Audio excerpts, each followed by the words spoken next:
Hello, welcome to nikshala.com, one stop destination for study in Germany. નિક્ષલા website હવે transform થઈ ગઈ છે, બદલાઈ ગઈ છે. તે પહેલા કરતા સારી સુવિધાઓ સાથે, સારા ફીચર્સ સાથે તમારી સામે છે. તો આજનો આપણો ટોપિક છે એરોસ્પેસ એન્જિનિયરિંગ. તેના વિશે આજે આપણે ચર્ચા કરશું અને નિક્ષલા દ્વારા પ્રોવાઈડ કરેલી યુનિવર્સિટી લિસ્ટ આપણે ચેક કરશું, એના પર નજર નાખશું.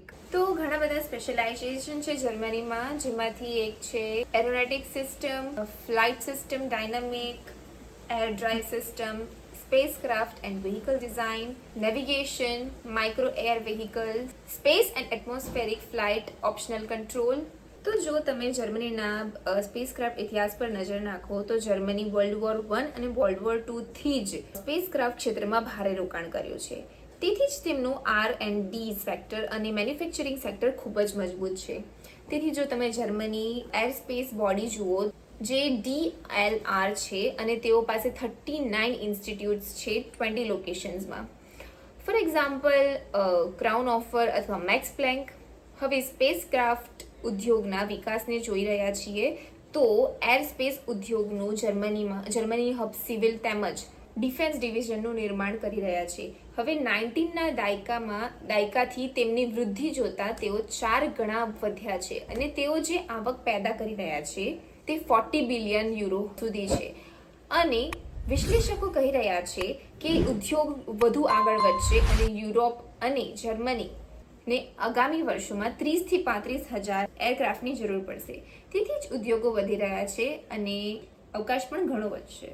હવે એરોનોટિકલ શું છે? તો એરોનોટિકલ્સ મેઇનલી સ્પેસક્રાફ્ટ, એરક્રાફ્ટ ડિઝાઇન કરે છે. તેઓ પ્રમાણસર સિસ્ટમ, એરડાયનામિક અને એરક્રાફ્ટ અને સ્પેસક્રાફ્ટની કામગીરી સાથે કામ કરી રહ્યા છે. હવે એસ્ટ્રોનોમિકલ શું છે? તો એસ્ટ્રોનોમિકલ એ મેઇનલી સ્પેસક્રાફ્ટ અને સાયન્સ એન્ડ ટેકનોલોજી સાથે ડીલ કરે છે અને વેરી ઇમ્પોર્ટન્ટલી તેઓ અર્થના એટમોસ્ફિયરની અંદર અને બહારની વસ્તુઓની કામગીરી તપાસી રહ્યા છે. તો હવે હું તમને નિક્ષલા દ્વારા રેડી કરવામાં આવેલી જે લિસ્ટ છે, યુનિવર્સિટી લિસ્ટ છે એરસ્પેસ એન્જિનિયરિંગ રિલેટેડ, એ હું તમને જણાવીશ. તો એરોસ્પેસ એન્જિનિયરિંગની ટૂંક લિસ્ટ જોવા માટે આપણે આવી ગયા છે નિક્ષલાની વેબસાઇટ ઉપર. ત્યાં આપણે નીચે સ્ક્રોલ કરશું, એકદમ નીચે જશું એટલે ત્યાં તમે અહીંયા જોઈ શકો છો બંડલ્સ, ફોલ્ડરનું નામ છે બંડલ્સ. એના પર ક્લિક કરશું. ત્યાં તમને engineering, business and management, natural science આ 3 વિશે બંડલ્સ મળશે. પણ આપણે વાત કરીએ છીએ અત્યારે એન્જિનિયરિંગની. એની અંદર પણ એરોસ્પેસ એન્જિનિયરિંગ. ઓકે, તો આ એરોસ્પેસ એન્જિનિયરિંગનું ટૂંક લિસ્ટ છે. એની અંદર તમને શું શું મળશે એ જોઈએ આપણે. એ હશે પર્સનલાઇઝ SOP એન્ડ LORs, જેના ડમી ડોક્યુમેન્ટ્સ તમને હું બતાવું છું. ત્યાર પછી છે પ્રોફેશનલ CV ટેમ્પલેટ્સ, જેનો ડમી ડોક્યુમેન્ટ બતાવું છું. ત્યાર પછી છે A1 to B1 German course, university Excel sheet, જે આપણે હમણાં જોઈશું આના પછીના ક્લિપમાં, એન્ડ વિઝા કવર લેટર. તો આ બધી વસ્તુ તમને તમારી ટૂંક લિસ્ટમાં મળી જશે. એકવાર તમે અહીંયાથી બાય નાવ કરશો, આ ટૂંક લિસ્ટ પરચેઝ કરશો એટલે તમને એની અંદર આ બધું ઇન્ક્લુડેડ મળી રહેશે. તો આ છે એરોસ્પેસ એન્જિનિયરિંગની એક્સેલ શીટ, જેની અંદર તમને university, location, course, number of sem, intake, application start date, application deadline, fees, semester contribution, IELTS, TOEFL, German language, GRE or GET, work experience, application via, website link, documents required, bachelor's accepted for this course, German GPA required, APS required with application. આ બધી વસ્તુ તમને અંદર mention કરી હશે કે કઈ university કયા લોકેશન પર છે, ત્યાં કયો કોર્સ છે, એની અંદર કેટલા નંબર ઓફ સેમ છે, ઇનટેક કયું રહેશે, એપ્લિકેશનની date, deadline, fees, semester contribution અને બીજી બધી ઇન્ફોર્મેશન આપી છે તે બધી અહીંયા મેન્શન કરવામાં આવી છે. બીજી એક ઇમ્પોર્ટન્ટ વાત એ છે કે હર એક કોલમમાં તમને અહીંયા ફિલ્ટર આપ્યા છે. એટલે તમે તમારું મનપસંદ સિલેક્ટ કરીને અહીંયાથી ઓકે કરશો એટલે તમને તમારા ફિલ્ટર મુજબ અહીંયા લિસ્ટ રેડી મળશે. હું તમને કરીને બતાવું છું. જેમ કે ફર્સ્ટ ઓપ્શન છે યુનિવર્સિટી. યુનિવર્સિટીમાં આપણે પહેલાં અહીંયાથી બધા જે સિલેક્ટેડ છે એને ક્લિયર કરી નાખશું. પછી હું અહીંયાથી રેન્ડમલી ચેક કરું છું કે કઈ કઈ યુનિવર્સિટી મને જોઈએ છે. આટલી જોઈએ છે. મેં 5 યુનિવર્સિટી સિલેક્ટ કરી છે. ઓકે, તો આ યુનિવર્સિટીનું location, course, number of sem, intake, start date, deadline, fees, semester contribution, IELTS, TOEFL, German language, GRE or GET, work application via website, link of university, document required, bachelor's accepted for the course, German GPA required, APS required with application, જે પણ છે તે બધું અહીંયા તમને દેખાઈ જશે. Same procedure જો તમે લોકેશનમાં જઈને પહેલા ક્લિયર કરું, એના પછી હું 2-3 લોકેશન સિલેક્ટ કરીને આવું છું. હવે મને આ 2-3 લોકેશન પર જેટલી પણ યુનિવર્સિટીઝ છે તેની ઇન્ફોર્મેશન મળી જશે. Sem with the number of sem કેટલા જોઈશે તમને, 3 or 4. ઇન્ટેક કયું જોઈશે, winter and summer, start date, deadline, fees mostly none છે, પણ એના સિવાય €1,500 or €5,500 અહીંયા મેન્શન કર્યું છે. Okay fine. એક વસ્તુ કહેવાની રહી ગઈ કે આ એક ડમી લિસ્ટ છે, ઠીક છે. તમારી પાસે જે લિસ્ટ આવશે તે પ્રોપર લિસ્ટ આવશે. આ એક ડમી લિસ્ટ છે. તો આગળ વધીએ આપણે. સેમેસ્ટર કોન્ટ્રીબ્યુશન કેટલું તમે આપી શકો છો એ છે અહીંયા.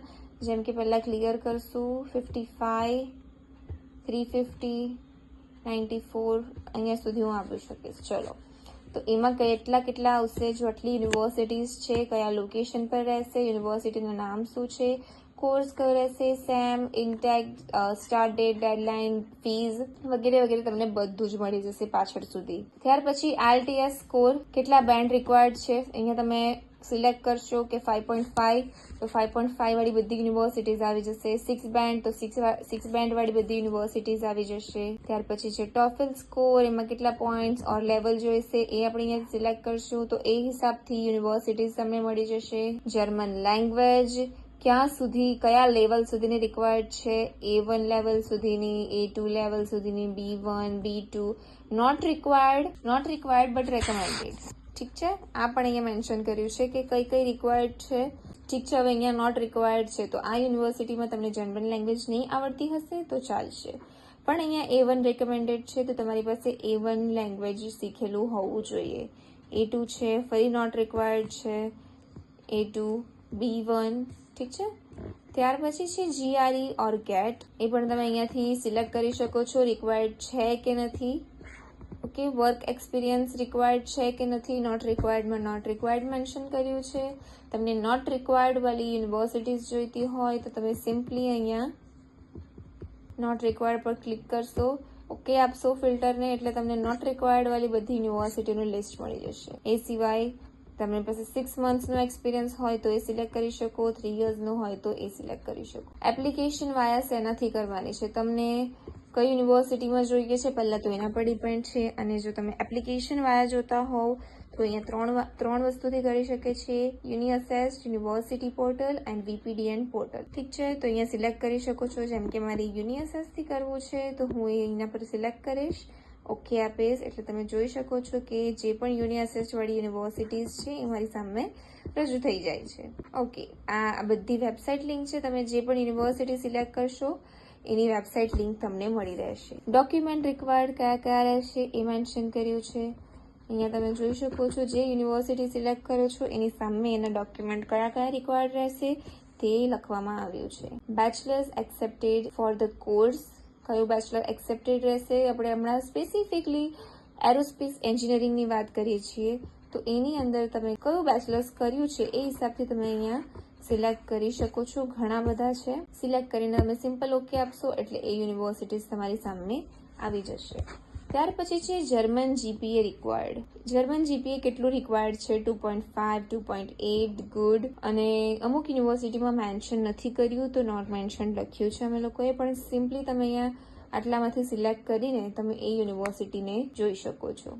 ત્યાર પછી APS રિક્વાયર્ડ વિથ એપ્લિકેશન. તો APS પહેલાં મોસ્ટલી એવું હતું કે જોબ શોધવા માટે ઇમ્પોર્ટન્ટ હતું, પણ હવે એ છે કે તમારે યુનિવર્સિટીમાં એડમિશન લેવા માટે પણ APS રિક્વાયર્ડ છે. તો અહીંયા તો ડમી લિસ્ટ છે એટલે આ ઘણી જગ્યા પર નોટ રિક્વાયર્ડ લખ્યું છે, જ્યાં રિક્વાયર્ડ લખ્યું છે તે રિક્વાયર્ડ હશે, પણ તમારી એક્સેલ શીટમાં પ્રોપરલી જ્યાં રિક્વાયર્ડ હશે ત્યાં રિક્વાયર્ડ લખ્યું હશે અને નોટ રિક્વાયર્ડ છે ત્યાં નોટ રિક્વાયર્ડ કમ્પ્લીટ લેંગ્વેજમાં લખ્યું હશે. આ સિવાય નિક્ષરાની વેબસાઇટ પરથી તમે બંડલ તો પરચેસ કરી જ શકશો, પણ તમે specifically CV, cover letter, LOR, German course વગેરે પણ જો લેવા માંગતા હોવ તો નિક્ષ શાળાની વેબસાઇટ પર તમને મળી રહેશે.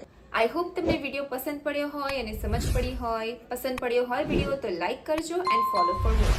નિક્ષ શાળાની વેબસાઇટનો QR કોડ તમને મળી રહેશે. ત્યાર પછી આ અમારું ઇન્સ્ટાગ્રામ પ્રોફાઇલ છે એઝ વેલ એઝ આ બાજુ અમારું ફેસબુક પ્રોફાઇલ છે. તમે અહીં જોઈન થઈ શકો છો.